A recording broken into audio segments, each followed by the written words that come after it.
معاملہ وہ دراصل کچھ اس طرح ہے جو اگر شروع سے میں آپ کو بتاؤں، ہوا یوں کہ جب اکتوبر 2013 میں، غالباً اکتوبر کا مہینہ تھا جب میں ایڈوائزر بنا، تو اس کے کوئی 3 4 یا 5 مہینے بعد میرے جو پی ایس تھے، میں نے ان کو کچھ وجوہات کے بنا پر فارغ کر دیا۔ تو جب میں نے ان کو فارغ کر دیا تو کچھ دنوں بعد ایک صوبے میں ایک اہم پوزیشن پہ ایک مہربان کا مجھے پیغام آیا کہ جی آپ ان کو واپس رکھ لیں اپنے پاس پی ایس۔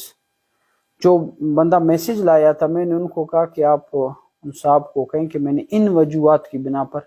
پی ایس صاحب کو اپنے فارغ کیا ہے، اگر آپ پھر بھی کہتے ہیں کہ رکھ لیں تو میں آپ کی خاطر رکھ لیتا ہوں۔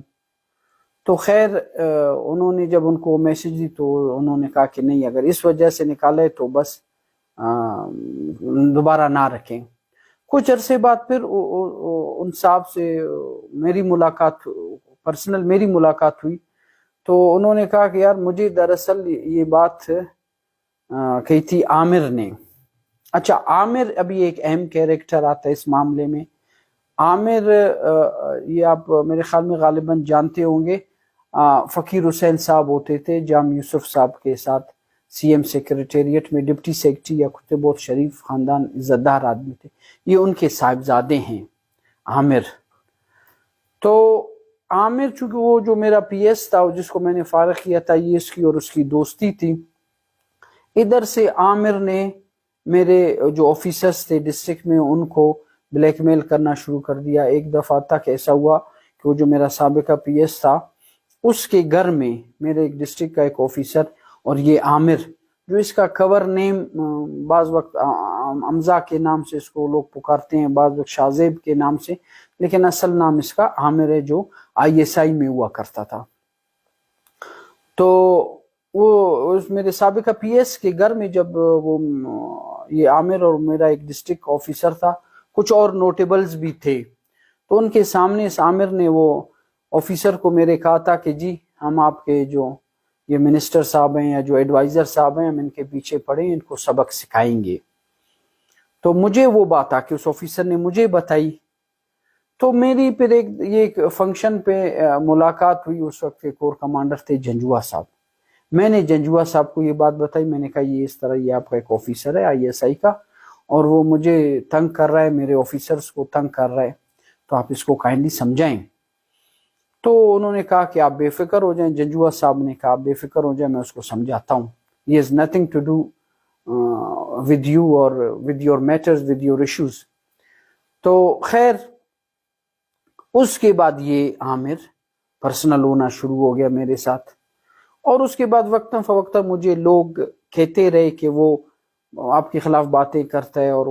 یہاں تک کہتے ہیں کہ یہ تو انڈیا کے لوگ ہیں، اور انڈیا کے لیے بلوچ پہ تو یہ الزام لگانا بہت آسان ہے نا، بلوچ کو انڈیا کا ایجنٹ بنانا یا رو کا ایجنٹ بنانا یا کوئی غدار بنانا وہ تو بہت آسان ہے، یہ باتیں کرنے لگا ہے یہ۔ اچھا، پھر اس میں کچھ مجھ سے آپ کیا کہیں، نافرمانی کہیں یا مجھ سے آپ کہیں کہ کچھ کوتاہیاں ہوئیں، کچھ حکم عدولیاں ہوئیں خالد فرید صاحب کے حوالے سے بھی، جو میں نے ان کی حکم عدولی کی یا نافرمانی کی۔ خالد فرید سیکٹر کمانڈر ہوا کرتے تھے اس وقت۔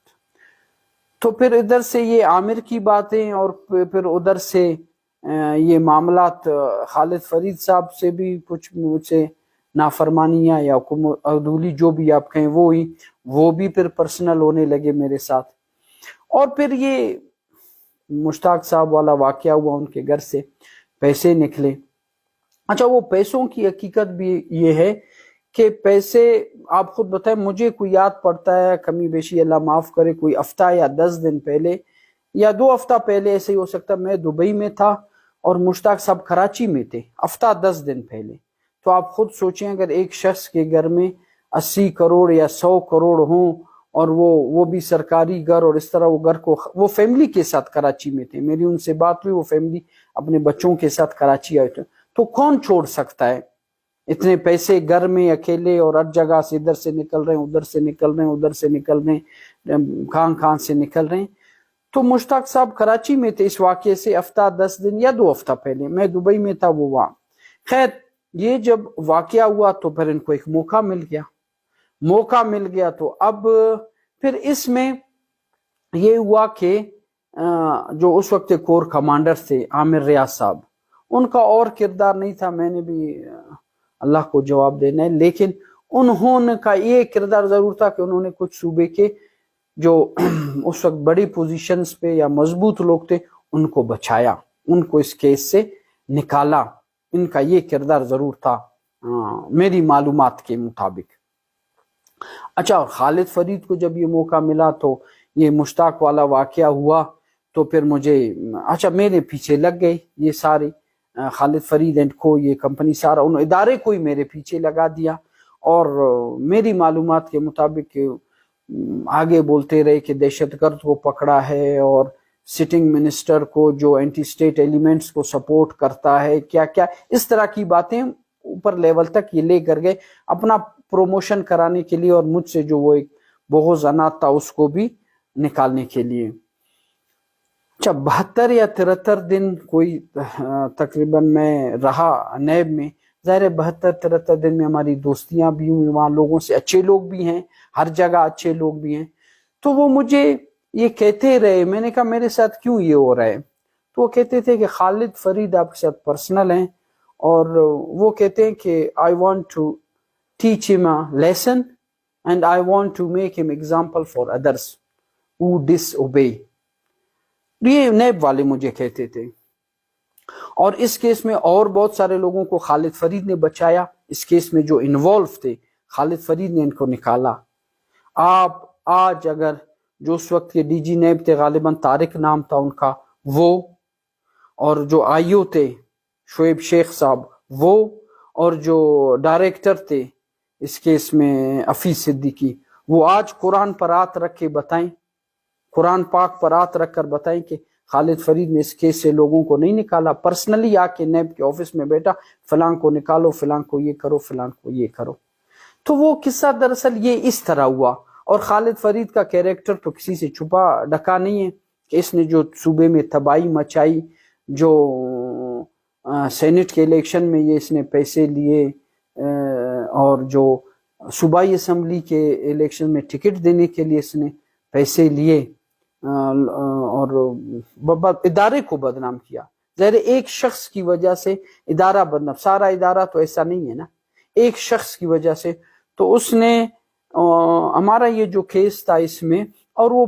مشتاق صاحب کے حوالے سے بھی میں کہوں گا کہ وہ پیسے بھی مشتاق صاحب کے نہیں ہیں، میں اتنا جانتا ہوں، وہ اور لوگوں کے تھے، وہ اور بڑے لوگوں کے تھے جن کو بچایا گیا، اور مشتاق صاحب کو قربانی کا بکرا بنایا گیا، اور ادھر سے مجھے قربانی کا بکرا بنایا گیا.